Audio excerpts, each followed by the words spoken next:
New single from SZA just dropped. It's called Hit Different, and I'm going to teach you how to play it on guitar. So as always, if this video helps you, please hit the like button. It helps my channel more than you know. If you have any questions, leave them in the comment section. I'll be happy to answer them. And subscribe for more lessons from this artist. Enjoy! So this entire song is made up of two chords, the first of which is a B-flat 6 chord. So you're going to place your middle finger on the 6th fret of the low E string, your pointer finger on the 5th fret of the A string, your pinky finger on the 8th fret of the D string, and your ring finger on the 7th fret of the G string. And then the second chord is a C minor 7 chord. So you're going to bar the 8th fret with your pointer finger, and you're going to place your ring finger on the 10th fret of the A string.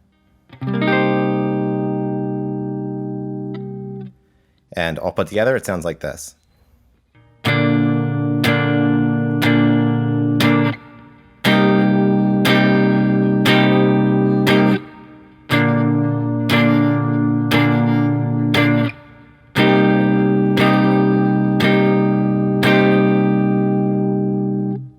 And that's it for Hit Different. Like I mentioned, if this video helped you, please hit the like button. If you have any questions, leave them in the comment section. And subscribe for more lessons from this artist. Thanks.